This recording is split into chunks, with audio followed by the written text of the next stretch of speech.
Theseus is resolute, but those trapped with him are beginning to unravel.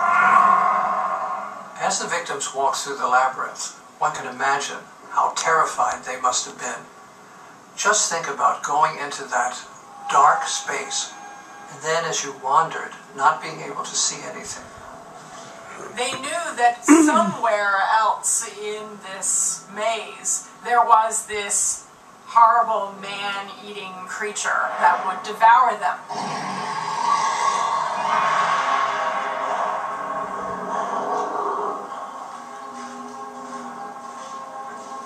You never know at what point you're going to encounter the monster.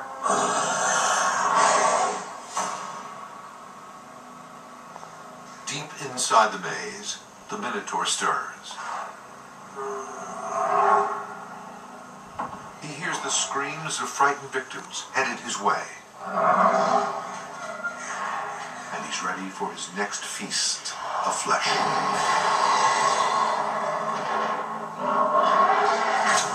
This is the enemy Theseus must defeat in order to free Athens from the tyranny of Crete. So goes the myth. But what is the link to reality?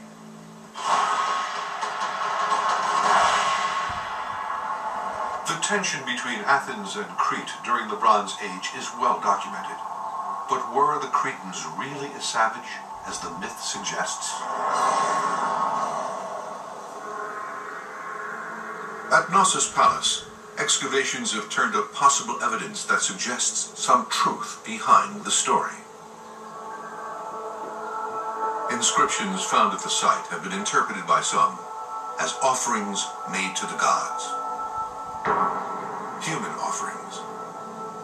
There are records of a female servant being offered, and also 10 males being offered.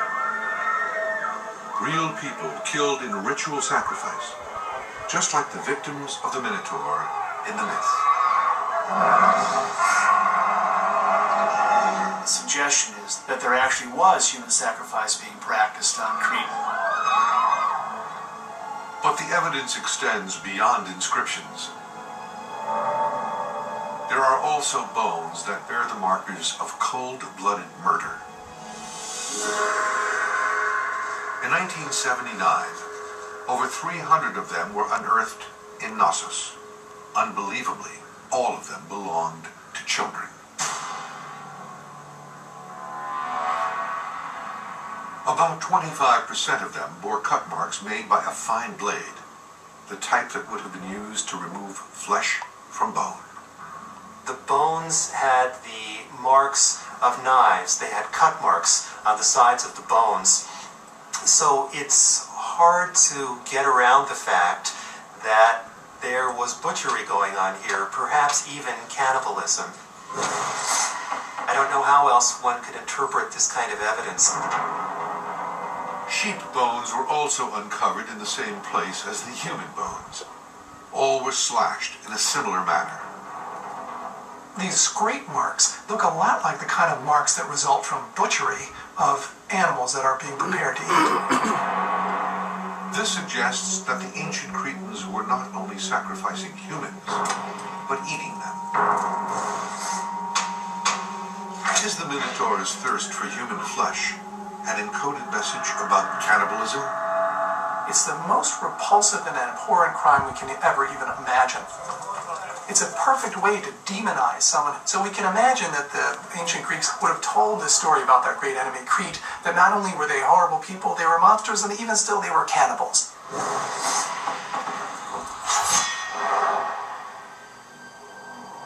The myth continues. The labyrinth's corridors are cloaked in darkness. It is impossible for Theseus to find his way by sight. But the grunts and growls of the Minotaur are getting louder. They are his compass. His ball of twine, his clue, is small now, a quarter the size it was when Theseus entered the maze. The beast is near.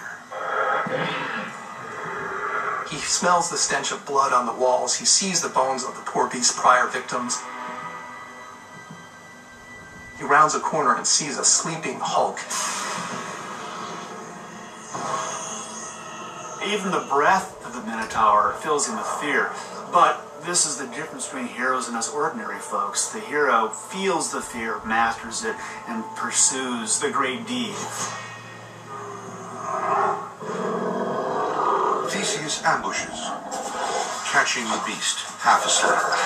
Theseus approaches. The Minotaur is startled, jumps up, and attacks.